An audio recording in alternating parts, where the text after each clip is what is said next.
Hey everybody, it's your girl Sherry with Alleged Actually, and I am joined here with Big Nige.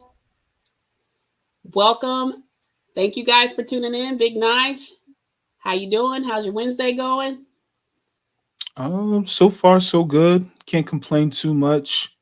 Unlike some of the other things that we saw on this episode that we're about to recap. So I'm definitely interested to unpack that here.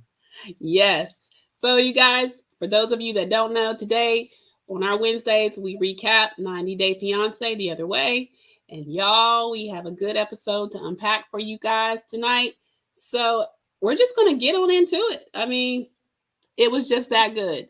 So, the way we're going to do our recaps, we're just going to talk about each couple because when you watch the show, they kind of bounce back and forth. We're just going to talk about each couple and just give you guys a rundown of what went down on this week's episode.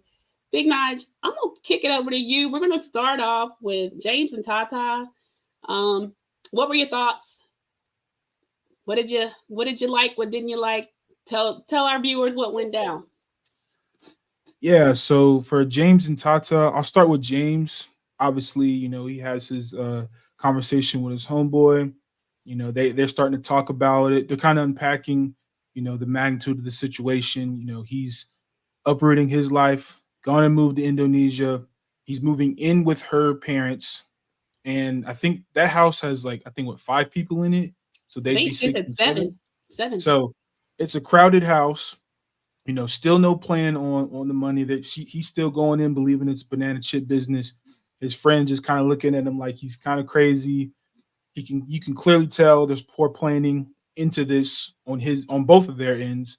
Um, Obviously it was a heartfelt moment. Him kind of having to leave the dog behind. I ain't gonna lie, that kind of tugged the Got you heartstrings in a the little bit. feels. Got me a little bit. But no, it just for his end. Obviously he's saying this is him taking a leap of faith. He's already done this before. He's uprooting his house, leaving his job, leaving his family again because it's a family business.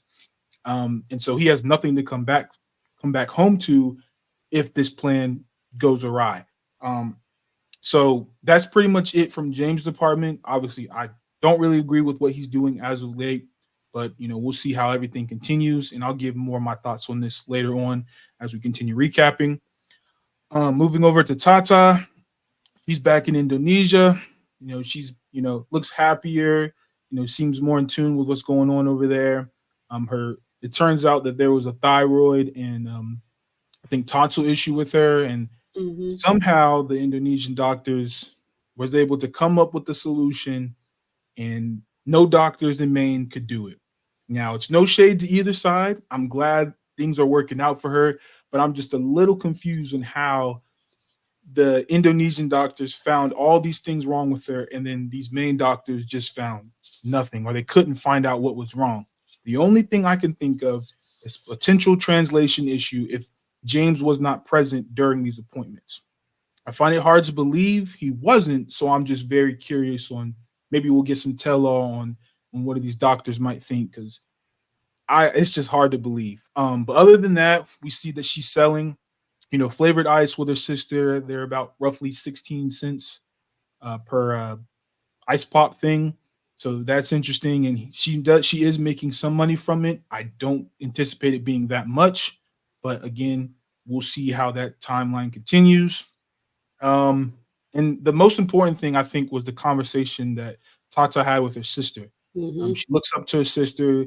She described their relationship as like like kind of like a mentor thing. Like you go through your sister first before you get mom and dad's approval because your sister is like her voice of reason. Right. Um, and so when she pitched the idea of her and James instead of visiting Indonesia, actually moving in there, and she was like, "No, absolutely not. Come visit as much as you want, but don't move here. It's just not the great. It's not the best place for you guys, especially if you're coming from the states, right? From a better opportunity in her mind. More, you can make more money there. You can be happier, all things of that nature. And if you want to see us, come visit. But Right. there's just no logical reason of why you guys should uproot your lives in Maine, in the States, to come live in Indonesia. And obviously, Tata didn't take that very well. She thought her sister would be more on her side, more optimistic about it. But again, if you're telling your friends and family about how you want to uproot your lives with no plan, you're just saying, "Hey, we're going to go move to Indonesia." I mean, what do you expect them to say? Like, if they Agreed. think this logically, you have no plan. You're just saying, "We're going to move here." You know the cost of living is really low, but again, the economy there is very, very bad compared to the states. So it's like, what opportunity do you have here? You and James have here, because obviously James doesn't speak the language. There's no connections, right? And it's just you're going to be living with your parents. So again, it's all these issues, but no solution. Mm-hmm. That seems to be a recurring theme with all these couples. That it does. Whew. That it does. But what are your thoughts? So yeah, I agree with what you said, Big Nige. One thing that I thought um, shed some light on Tati and her desire to get on back to Indonesia, the fact that we find out that she's the baby out of all of her siblings. And watching the scene with her sister, that was oh so apparent. You know, I really feel like Indonesia, of course, that's where she's from. That's home for her. I truly believe I'm not, and again, I said this last week, or I'm not to say that she does not have those true health conditions, but surely, and I'm like you, Big Nige, and I would like for that to come out on the tell all. I know somebody's going to ask that a doctor in the States could not figure out a thyroid issue or tonsil issue. I mean, gosh, if she spoke about her symptoms in the right way, and yeah, we say language barrier may be part of it, but she speaks pretty. She was speaking pretty good English as far as I'm concerned. So, as far as hey, my throat hurts or whatever, I mean, for a woman particularly, that would be a logical thing. Thyroids are a big issue with a lot of women, and there some men too. So, I found that weird, but I really, I would like. I was saying, okay, she's the baby of the family. I get it. So I think that kind of has more to do with it. Even the fact that she's okay with going and staying with her parents, considering the fact that, the sister's like, don't do that. And she's like, oh no, we're just going to stay there until we find a rental. Like she's determined. I feel like she was homesick. I feel like she wants the comforts of her family around her. And I absolutely know she didn't think it through. I do not believe James is going to be happy at all. I don't think that he deep down in his heart even wants to go. The one thing that we know for sure is that he loves Tata. So, it just goes back to the thing that we said last week. Is love truly going to be enough? Ugh, for them, I don't know. But that's probably about all I had to add for them. Nigel, Big Nigel, you wrapped it up really well. They don't have a plan, though the cost of living is certainly way cheaper. The opportunity to make money is far harder there. I mean, case in point, they're making 16 cents per flavor ice, which is like equivalent to like a little icy. I mean, the industry there, and I'm gonna do some research just for my own personal knowledge, but the banana chips, the flavor ice, I don't know if it's her family and that's just kind of what they do, or what is industry in Indonesia. Like, how do the people make their money there? Child, I don't know. Doesn't matter, because for them, this is their plan or lack thereof. So we're going to move on from James and Tata. And guys, we're going to talk about none other than Shaeeda and Sarper. As much as they are a big part of the 90-Day Fiance The Other Way franchise, there wasn't a whole lot on this particular episode.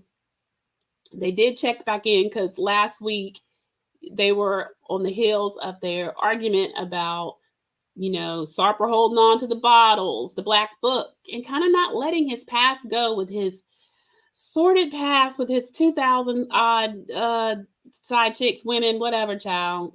Y'all already know how I felt about that. And then she kind of also proving her point, bringing her 143-page love letter from her ex. I mean, that's not a healthy way to start a relationship, but, she was trying to drive her point home. I suppose she did it. When they started in for their episode. She was still angry, but she was in the bathroom getting herself together. Sarper comes in and he's trying to make small talk. She's still angry.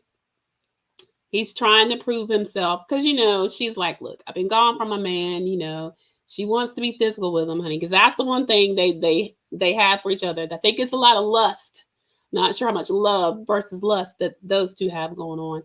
And we'll talk more about that too, particularly as we get further in the season, because I think that that's the foundation of their relationship, to be honest. And he wants to tell her, or he wants to show her something. Big Nige, I want to get your thoughts. But I'm going to tell you what I think, guys. Okay, so the thing he wanted to show her was this dirty wall, a corner of a wall. And she's like, okay, because Shekinah has made it clear she's painting a picture that his apartment is dirty anyway, nasty. Child, couldn't be me, okay? Anywho, the point he's trying to make by the whole dirty wall, the corner of the wall, is his back has been itching, and this is how he relieves his itching by, y'all know y'all done it before. You get on that corner, that back be itching, and you get that good itch, child. Listen, that's how he's been scratching his back, because that was prior to the job of the jump offs, the women. In addition to that, his back is itching because he has a hairy back, and they are the ones that usually waxed his back or shaved it, particularly waxed it for him to keep all that back hair off. But because he now has no chick to wax his back, he's letting the hair grow in, thus the itchy back, child, and the dirty wall. Listen, I can't. So he wants to confess his love and loyalty to her by the fact that he is sacrificed by letting his back get hairy, and she's the one that's going to wax his back. Yo, can they get any more superficial and stupid? I mean, really? The big takeaway, and Big Nige, I'm going to ask you what you thought, was she's all empowered to wax his back, child. I mean, I get it, because anytime you've had anything waxed, it does hurt. It hurts. They get in there, that wax, and they rip that hair off. And she was feeling it. I was feeling it for her. A piece of me was ripping right with her. The Sarper be getting on my nerves. But anyway, she brings up how his family's feeling about him coming to the States. And y'all, we find out he hasn't even told them. He hasn't told them. And what I found crazy was, not only did he not tell them, deep down, he was kind of hoping it was going to fall apart, so he never had to. I mean, and I'm paraphrasing, guys. I mean, there was a little more dialogue there, but the gist of it is he prefers her to be in Turkey. And she's going to be in Turkey until, because it could take, and he seems to be banking on the fact that it could take years before the K-1 visa is approved for him to come to the United States. Hoping in the midst of that, she changes her mind and wants to stay in Turkey, or whatever happens. To me, just like I told y'all last week when he didn't have that place all the way together for her, to me, that indicates, because like she said, it is not just Shekinah. Shekinah has a daughter. And the fact that he's not forward thinking in the best interest of her and her daughter, because they are a package deal, means he is not the guy for her. Big Nige, what did you think on that? Weigh in. I think Sarper's immaturity is showing on epic proportions. Not just the way how he carries himself, the house, sort of the company he keeps, with the way that, they're referring to his woman, his trophy that he, described to Shekinah, but, to other people, he's just talking to her as this kind of, yeah, she, gets on me about little things, and just keeps going on, kind of speaks two different sides about her, one with his friends and then one to her. Obviously, he wants to say all the right things to her, but then to everybody else, he's just kind of saying a different story. Mm-hmm. And I say a lack of maturity, because again, if you are very serious about someone and you want this person to be your wife, why haven't you told your family about the K-1 visa process? Right. Like, again, I get back to poor planning. because even if he's unsure about going to the States, and his main reason was, if we move to the States and I don't have any money saved, I will feel indebted to you and therefore will make him unhappy. But again, if you were any logical man in the 21st century, we go back to the word again, planning. Okay, if the K1 visa process is going to take about 2 to 3 years, well, brother, that's 2 or 3 years you can get your money right, Right? right? And it's just like, it just baffles me. Like, these are grown men and women, like people way older than me, and it's Hmm. just like, bro, like, what are y'all thinking about before like getting married or talking about marriage? Like, y'all don't even have the first steps, the foundation of your relationship rock solid. Exactly. Y'all are just skipping to marriage like this is some kind of monopoly game, just advancing to go. It just doesn't work like that. So to see him like this, and it's unfortunate for Shekinah because she's all in. You know, she's thought about it. She's been asking him the right questions, and it just seems to me like they're just on two completely different pages because she's mature. She knows what she wants. She's a little superficial, Oh yeah. but she's but she's mature and she knows Right. what she wants. But Right. Sarper, he just gives me this little kid energy that's just like, it's like he's like in his teens, in his like low 20s, like bachelor lifestyle. He doesn't seem like the type of guy that wants to settle down. He thinks Not she at all. kind of is just overbearing with her demands, but she's really not asking him for that much. And it's unfortunate, man. I just think with better planning, they could be so much better for each other. But unfortunately, two people need to be on this planning board, and it looks like only Shekinah's carrying the load.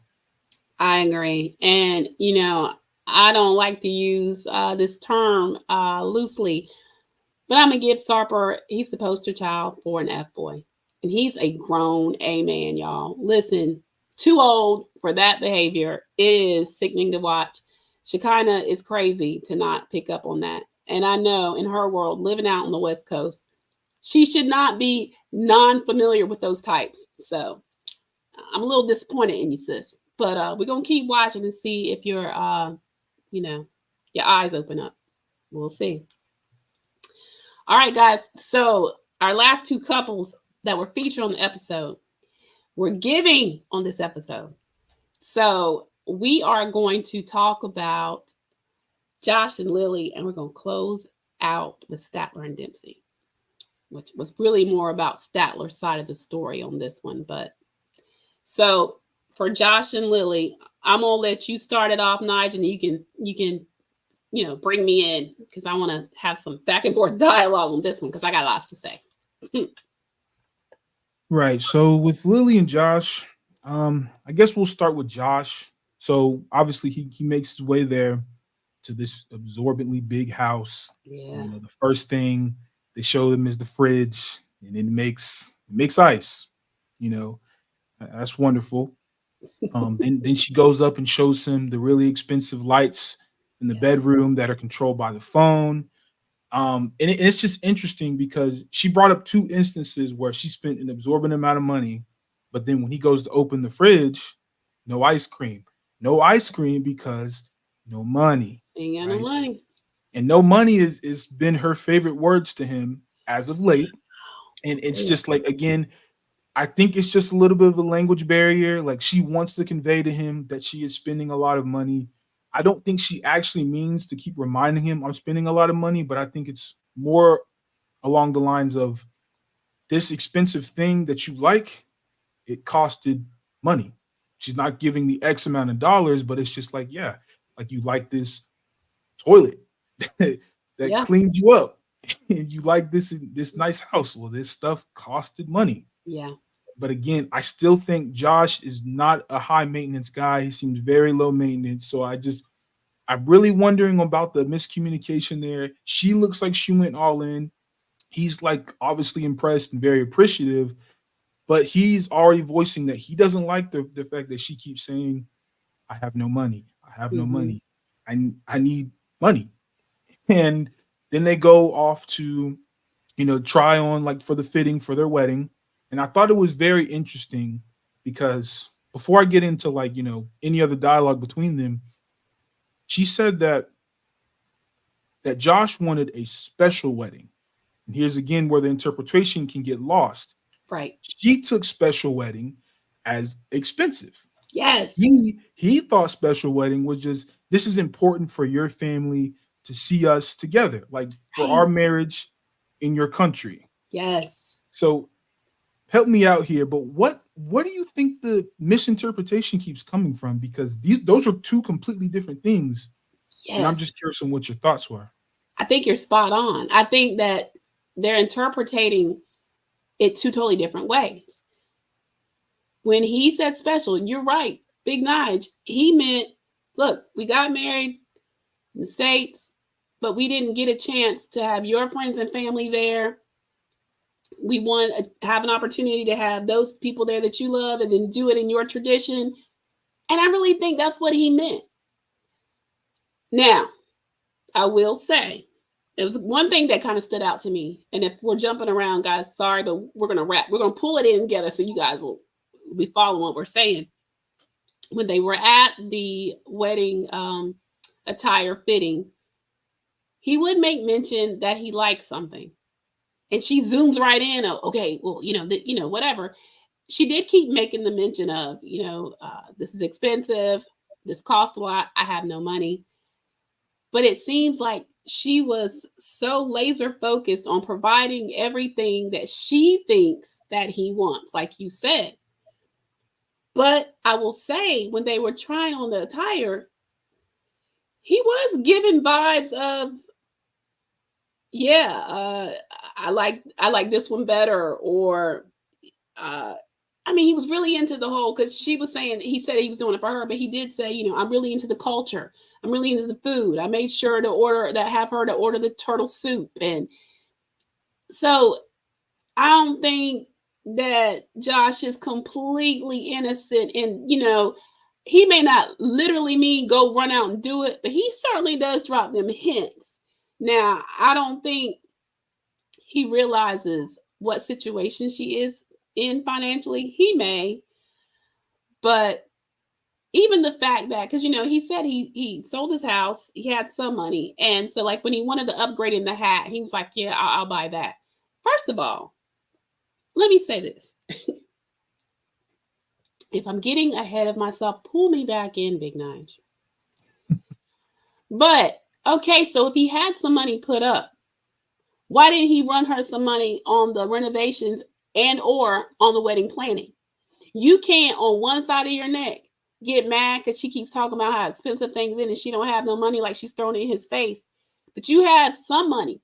So wherein does he offer and say, well, look, I have sold, my house. I do have a little in savings. Let me slide you some money. So, I like how he's trying to paint it out like she's throwing it in his face and he's tired of hearing it. But where in there, I mean, he offers to pay for the upgrade in the hat, as he should. So, what am I missing here, Big Nine? Do you feel where I'm going with this?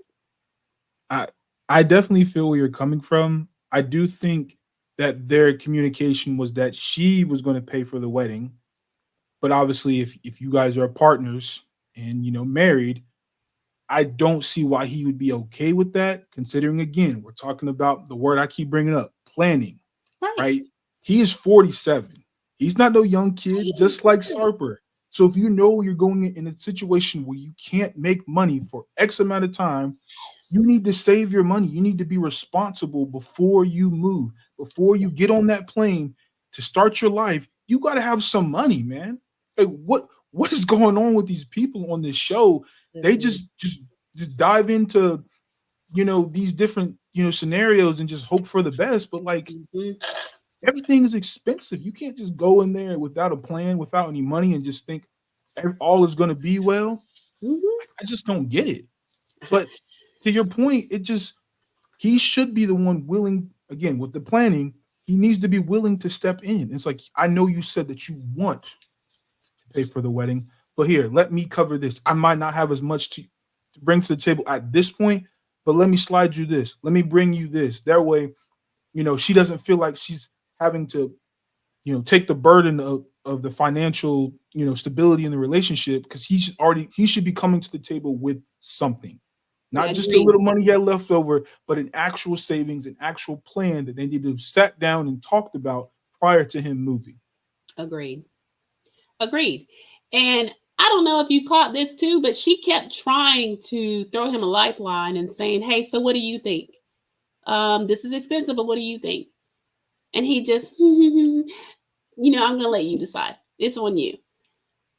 And then she would kind of go into like the confessional mode, like, dude does not realize this stuff is expensive. I legit don't have any money. So what I see with them is huge problems with communication. And like we said last week, first of all, money is the number one thing that couples can argue and break up over. Finances are huge. And when you start out, you know, struggling like that, what I don't understand, and I'm hoping that as we continue in the season, it'll come out. But why Lily felt like she had to go, I mean, to that level of in the house, the elevator, the lights, the gadgets in the kitchen, it makes no sense to me. And y'all, I don't mean to be sexist, but I could see if it was the reverse. If he was preparing a home for a high maintenance woman, okay. Because yeah, there are high maintenance men, but he does not give that in his appearance, the way he carries himself. He is not giving that. I don't get it. Like, unless that's what she wanted, but doesn't seem like it. She makes it clear this is all for you, and I'm thinking, but why? I don't know. I'm hoping it will come out why she felt the need to do all that, but I'm, I'm over here baffled. But we're gonna keep we're gonna keep on, checking it out and seeing what they give. Right now, where they're at, it's looking like we're gonna get to their wedding day. It's gonna probably come together beautifully, and then afterwards, he's gonna hear a whole lot more about her not having any money. Just saying, No money. no money, because she's like he is just draining chick dry. So Lily, my heart goes out to you, but sis, close your pocketbook. I'm just saying, that's crazy. A All wise right, man once said, "More money, more problems." So they're I going the mean, opposite direction. for No real. money, no problems. Well, listen, we're gonna find out. I guarantee you. If not next episode, the following. That's just not the case. Okay. So, guys, now we've gotten to the couple that, even though we really kind of dive more into one side of said couple, Miss Statler, we get a really deep, in depth view into Statler and her past and some of her issues and her situation. I don't know about you, Big Nige, but oh God, I felt for Statler. Yeah. So we know, like last week, Dempsey was not happy with Statler because she did not sell her car and she came up a little short on her part of the money to get this, you know, exorbitant van, this very fancy van that they're going to live in and drive across country with. Um, she was short 6,000 pounds. So it turns out that, well, you see Statler finishing up, packing up her apartment. And each one of these episodes to me really hit home how much the other side of that couple is really giving up. And to true to form, when we watch 90 Day Fiance, some of the other franchises, the actual 90 Day Fiance, a lot of times when you see the half of the couple that comes from their country to the United States, I don't know that we really we're feeling it as much as we're seeing it on this one, because it's always painted like they're coming to have a better life, right? So when you watch it the other way, being Americans, you think, wow, could I leave everything that I have here and start fresh in another country for love? But when you see Statler, it really hit home. I mean, she was packing up her apartment. This is a young woman that has struggled. She struggles with her anxiety. She struggles with dealing with feelings of rejection, which have caused her to be the one that is the major giver in relationships because she feels that she has to in order to receive love, in order to feel validated and to feel worthy of relationships. And as she's packing up and she's getting ready to go, we get to see her friend Natalie, which a lot of you guys will remember Natalie from the tell all. Child, Natalie was not here for Dempsey. She was not here for their relationship. And I don't know that I saw it on last season because I still do. I think Dempsey and Statler are cute together. I think Dempsey is a sweet free spirit, as Statler noted and said about her. And that's something very endearing. But Natalie's perspective, particularly when it was just her and Statler talking, started to make me think. Of course, Natalie's, her main concern is Statler. That's her friend, that's her girl, that's someone that she loves, and she's seen Statler get hurt in the past. The problem is, Dempsey, of course, she did sell off her little trailer that she lived in order to do her share, her portion. We find out on this episode from her conversation with Natalie that Statler is coming up with more than half. It's not a half. And sometimes relationships is not just 50-50. I get that. But y'all, I know Statler has the better job, but still, she has to come with the lion's share of the portion to get the van. She took out a $20,000 loan. And then to get the additional 6,000 pounds, she had to get an advance on her pay with her job. Now, she really is doing a lot to prepare to go over there. And, to not even be sure to be in such a small space. And I don't have the dimensions of what the van will be, but y'all, let's be clear. They're going to be living in a van, and we've seen them, the ones that are kind of like tricked out to be like homes. They'll have a little kitchen and a bathroom, kind of like a mini RV, but in van form. Very small living quarters for someone that you haven't spent a tremendous amount of time with. And, I can't imagine. It comes out that she was adopted, and the fact that she was given up is where her issues come with rejection and feeling like she has to earn someone in her life. And she talks about an ex that she lived with. And the ex, she thought she was paying her part of the rent. Come to find out, this ex had lied about what the rent was. And Statler was paying pretty much the entire rent while this girl was stacking her paper. And when they broke up, the girl had enough money to go put down on a house. And Statler was left broke with nothing. So you can imagine her fear that if this doesn't work out, I mean, thankfully she's got her job and that seems to be flexible.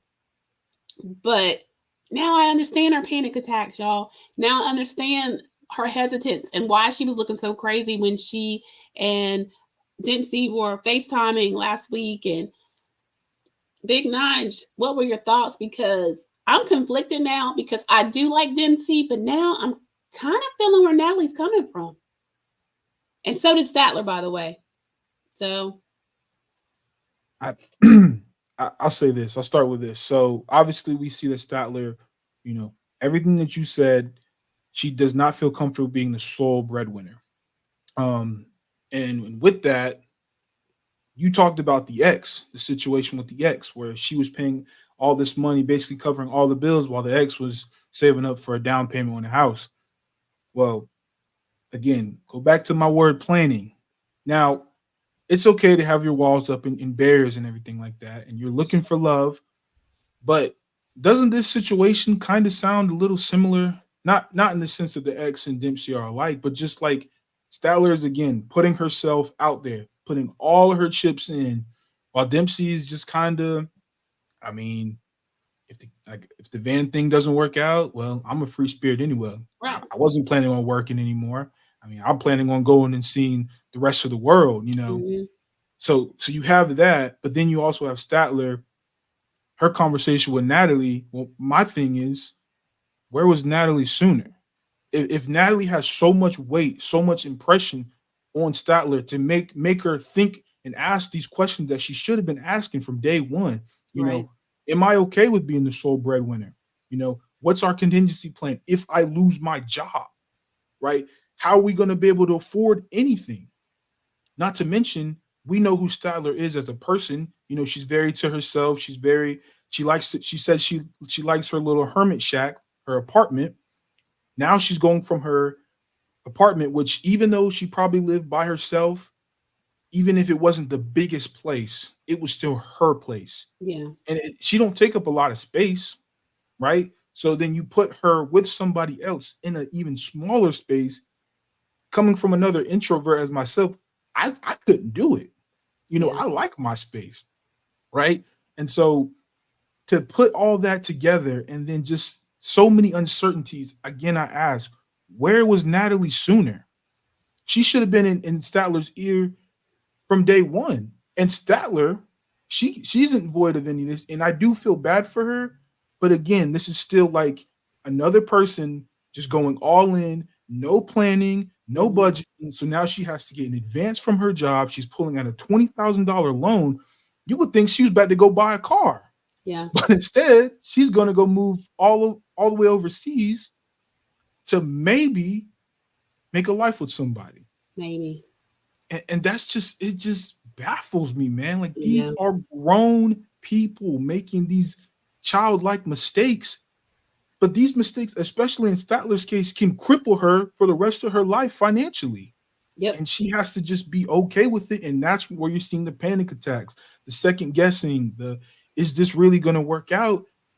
Statler, it's too late, baby. You I should have been know. asking yourself these questions from the jump. And this goes out to anybody in these positions or someone that wants to date somebody and you want to put all your chips in the table. Y'all need to make a plan. Y'all really need to stop just going out there throwing your heart on your sleeve and just saying, okay, if there's love there's a way. No, it's not enough anymore. People are insane in this world. You need a plan. You need both parties 100% invested, or it's not going to work out. And you're going to be the one, in Statler's case, left with the bag. Agree. But you know, like anything else, and I also found it was interesting. Natalie tried to dial it back some as Statler was leaving. You know, one last ditch effort to say, okay, yeah, I've given you lots to think about. Now I'm sure you're confused and unsure of what you're about to do, but I'm excited for you. Go live your life. Go see the world. This is an adventure. You know, a little too late, Natalie. And Nigel, to your point, I mean, okay, so she was on the tell all. So we know that this is not her first time saying, I don't necessarily agree with your relationship or your choices, but you're right. I'm certain as close as they are, she knew what Statler was planning to do. Now, she may not have had the details about how much she was contributing, how she was contributing, and all that. But to sum it up, guys, you know, when you're talking about matters of the heart and you're talking about love, the heart wants what it wants. And so sometimes you lead with your heart and not with your head. And I think to Big Nige's point, this show, there's tons of them out there. And just, generally in life, we know people that, always lead with your heart and don't think it through and it blows up in your face. So perhaps it's entertaining for us to watch, but it's a cautionary tale for all of us in true life, right? And these people, yeah, it's a reality show, so the premise is there. How much of it is actually, you know, that's debatable, but it certainly brings up some great discussion points, right? So, guys, that was pretty much the episode. We're looking forward to next week. We're gonna get to see more of Corona and NG. We Who else are we gonna see? We're gonna see.